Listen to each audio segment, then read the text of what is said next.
Hello everyone, good morning. তো আমি আবারও চলে এসেছি একটা সুন্দর নতুন ব্লগ নিয়ে। তো চলো আজকের ব্লগটা তাহলে শুরু করছি। তো এই যে আমার বর এখন বাসন মাজছে, কারণ ওর ডিউটি থাকে রাতে বাসন মাজার, তো কাল রাতে মাজেনি বলে আজকে সকালে মাজছে। তো এখানে মেয়েও ঘুম থেকে এখন উঠে গেছে, আর মেয়ের জন্য বানাচ্ছি ব্রেকফাস্ট। তো আমার মেয়ে এটাকে পিৎজা হিসেবেই চেনে, তাই জন্য আমি ওর যাতে কোনো সন্দেহ না হয় সেই জন্য আমি পিৎজার শেপে কেটে দিচ্ছি। তাহলে কি হবে, সুন্দর একা দিয়ে দিলে খেয়ে নেবে। সো এই যে মেয়ের আজকের ব্রেকফাস্ট রেডি, ওই ওটস অমলেট তার সাথে তোমার কলা। তো চলো, মেয়েটা এখন একাই সুন্দর খেয়ে নেবে, আর আমি তার পাশাপাশি আমার কাজগুলো করে নেবো। আর তোমাদের বলি দিই এটা কি দিয়ে বানিয়েছি। তো এটা অ্যাকচুয়ালি ওটস অমলেট, ওটস, ডিম আর তার সাথে কিছু সবজি তোমার মন মতন অ্যাড করে ননস্টিক তাওয়া বা কড়াইতে 1 চামচ তেলে এটা ভেজে নিলেই রেডি। তো এটা শুধু মেয়ে না, মেয়ের পাশাপাশি আমরাও ভীষণই ভালো খাই, তাই জন্য আমাদের জন্য এটাই ব্রেকফাস্টে বানিয়ে নিয়েছিলাম।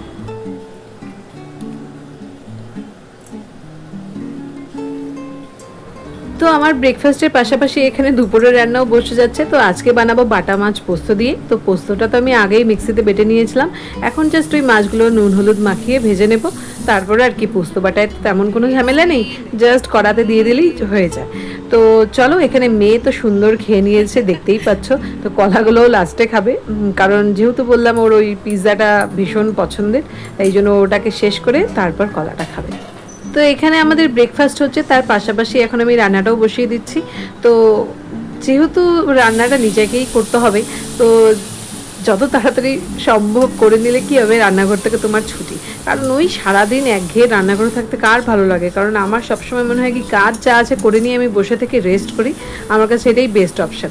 তো এখানে এই যে দেখো, পোস্তটা একটুখানি কড়াতে নেড়ে তারপরে যে পোস্তর যেই বাটিটাতে বেটেছিলাম মিক্সিতে, তো সেটা ধুয়ে জল দিয়ে দিলাম। কারণ মা বলতো পোস্ত ভীষণই এক্সপেন্সিভ, এক চুলো ওয়েস্ট করা যাবে না।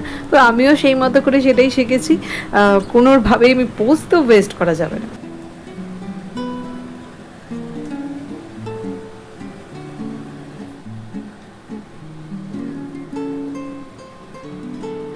তো আমার তো এদিকে ঝোলটা মোটামুটি হয়েই এসেছে, এবার জাস্ট মাছগুলো দিয়ে কিছুক্ষণ ঢেকে রেখে দিলেই হয়ে যাবে। তো এখন আমি করব ব্রেকফাস্ট, কারণ কি রান্নাটা বসিয়ে দিয়েছে, এবার একটু শান্তি যে ওটা হতে হতে আমার ব্রেকফাস্ট করা হয়ে যাবে।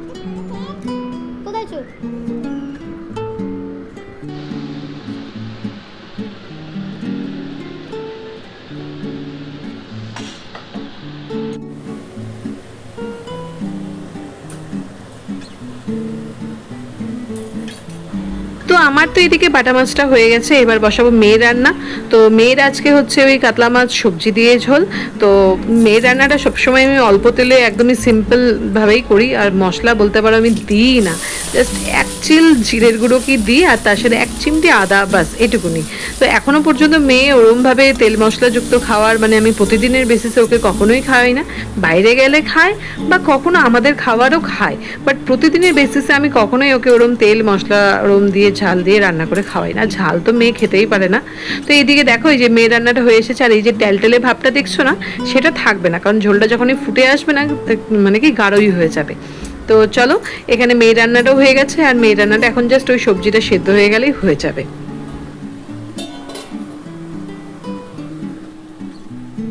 এই যে মেয়ের রান্না হয়ে গেছে, এবার নামিয়েও নিয়েছি। তো চলো আজকে দেখিয়ে দিই কী কী করলাম। এদিকে আছে সাদা ভাত আর মেয়ের মাছের ঝোল, আর তার পাশাপাশি আমাদের ওই বাটা মাছটা যে ছিল সেটা। তো এখানে আমি বসিয়ে দিচ্ছি একটা ওই পাঁচমিশালি তরকারি টাইপের, কারণ এটা আমার বর ভীষণ ভালো পায়। তো ভাবলাম আজকে সব সবজিই আছে, তো এটা বানিয়ে নিই। তো এটার জন্য বিশেষ কিছু করার দরকার নেই, কারণ ওই ফোড়ন দিলে আর একটুখানি আদা বাটা দিলেই হয়ে যায়। তো এখন এখানে এটা আমি বসিয়ে দেবো, তারপর গিয়ে আমি ওর বাবা যেহেতু ঘরেই আছে, তাই আমি স্নানটা সেরে নেবো, কারণ কি না হলে দেরি হয়ে যাবে। তো এটা হতে মিনিমাম তো 15-20 মিনিট লাগবেই, ততক্ষণে আমার স্নান পুজো সব হয়ে যাবে। আর আমার আসা অবধি এটাকে পাহারা দেবে মেয়ের বাবা। তো এই যে স্নান করে চলে এসেছি আর ফুলগুলোও তুলে নিয়েছি আর মেয়েকেও স্নান করিয়ে নিয়েছি একেবারে, কারণ কি না হলে আমি স্নান করে নিলে না মেয়েকে স্নান করাতে গেলে একদম পুরো ভিজে যায়, কারণ মেয়ে এত ঝাপাঝাপি করে বাথরুমে গিয়ে, তাই জন্য ওকেও একেবারে স্নান করে নিয়েছি। তো এই যে ফুল তুলে নিয়েছি আর তার পাশাপাশি আসনটাও সুন্দর ফুল দিয়ে সাজিয়ে নিয়েছি। এবার জাস্ট ধূপটা দেখালেই পুজোটা কমপ্লিট হবে আর তারপর গিয়ে মেয়েকে খাওয়াতেও হবে, কারণ আজকে সকালে যেহেতু মেয়ে ভাত খায়নি তাই একটু খিদে খেতেও পাচ্ছে হয়তো, আমার মনে হচ্ছে, কারণ আমার মেয়ে তো নিজে থেকে কখনোই বলবে না খিদে পাচ্ছে। তো চলো এখন পুজোটা সেরে মেয়েকে খাওয়াবো।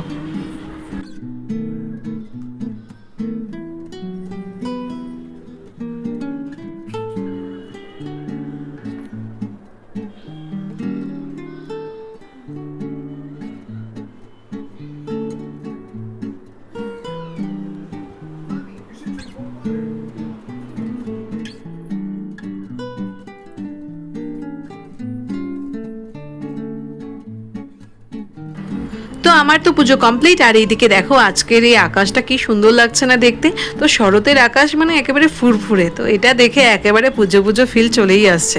তো এখানে চলে এসেছে এসির সার্ভিসিং করাতে।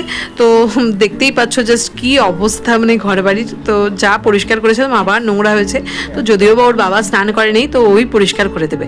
আর এই যে দেখো বাঙালি মানে তোমার যা খুঁটিনাটি আছে বিছানার তলায় থাকবেই, মানে প্রতিবার যখন পরিষ্কার করি না তখন ভাবি কি আর এরপর থেকে এত কিছু মানে বিছানার নিচে না রেখে একটা কোনো প্লাস্টিকের ভেতর জমা, বাট জানি না কি করে এতগুলো চলে আসে। তো এখানে আমি বসে গেছি মেয়েকে খাওয়াতে, তারপর আবার আমরাও খাবো। আর এখানে এসির আজকে পুরো ডিপ ক্লিন হচ্ছে, তো ভালোই হলো, কারণ এরপর তো বাড়ি চলে যাবো পুজোতে, তারপর তো আর সেরমভাবে ইউজ হবে না, তো ভালো হলো এসিটা পরিষ্কারও হয়ে গেল। তো এইদিকে দেখো এবার সন্ধ্যাবেলায় বানিয়ে নিয়েছিলাম আমাদের জন্য কিছু স্ন্যাক্স। তো চলো আজকের ভ্লগটা এখানেই শেষ করছি, দেখা হচ্ছে খুব তাড়াতাড়ি অন্য কোনো ভ্লগে। সবাই ভালো থেকো, সুস্থ থেকো, টাটা বাই।